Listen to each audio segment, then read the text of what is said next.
Penuntun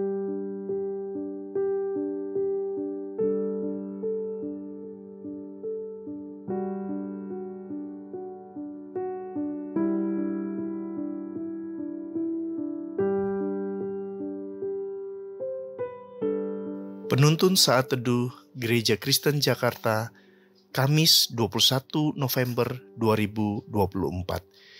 Ingat-ingatan akan penyertaan Tuhan. Yosua pasal 4 ayat 7. Maka haruslah kamu katakan kepada mereka bahwa air sungai Yordan terputus di depan tabut perjanjian Tuhan. Ketika tabut itu menyeberangi sungai Yordan, air sungai Yordan itu terputus.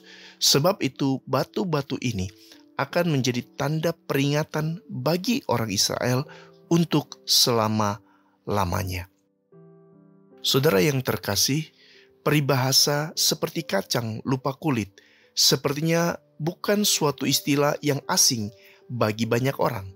Dalam praktiknya, peribahasa ini biasanya ditujukan kepada orang-orang yang lupa diri setelah meraih kesuksesan dalam hidup mereka. Namun ungkapan kacang lupa kulit tidak hanya dipakai dalam konteks relasi antar manusia, tetapi juga dalam relasi vertikal dengan Tuhan. Kalau kita mau jujur, seringkali kita terlalu mudah melupakan jejak pertolongan atau kebaikan Tuhan dalam hidup kita. Bangsa Israel termasuk bangsa yang mudah melupakan kebaikan Tuhan dan sering meragukan penyertaan Tuhan dalam hidup mereka. Oh saudara, betapa mudahnya mereka menjadi seperti kacang lupa kulit. Itulah sebabnya ketika mereka akan memasuki tanah perjanjian, Tuhan menyuruh mereka mendirikan batu peringatan, agar mereka tidak melupakan jejak pertolongan dan kebaikan Tuhan yang telah mereka alami di padang gurun. Memasuki kehidupan yang baru di tanah Kanaan, itu berarti bangsa Israel akan menghadapi pergumulan, masalah, dan kesulitan hidup yang baru. Dari sisi manusia, menduduki tanah Kanaan bukanlah hal yang mudah.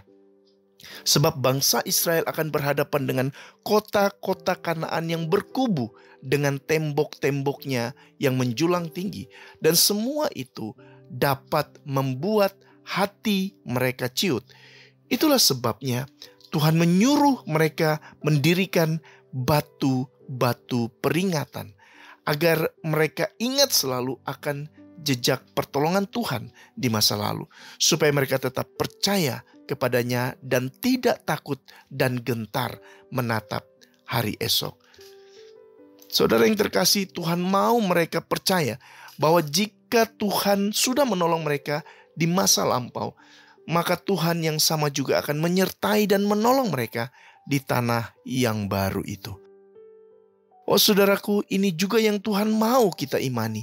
Dalam perjalanan kita memasuki musim-musim yang baru dalam hidup kita, tentu kita akan selalu berhadapan dengan tantangan dan pergumulan yang baru juga. Itulah sebabnya seperti orang Israel, kita juga perlu membuat batu-batu peringatan di dalam hati kita untuk selalu mengingatkan kita akan kebaikan dan pertolongan Tuhan di masa lalu. Supaya kita selalu percaya dan bergantung kepadanya di setiap musim hidup kita. Batu peringatan yang berupa ingat-ingatan akan jejak pertolongan Tuhan di masa lampau ini akan menjadi fondasi yang kuat bagi iman kita untuk senantiasa percaya dan mengandalkan Tuhan dalam menghadapi hari-hari di depan kita. Saudara yang terkasih, ingat-ingatan akan jejak pertolongan Tuhan di masa lampau akan menguatkan hati dan kaki kita untuk melangkah menghadapi masa depan. Amin.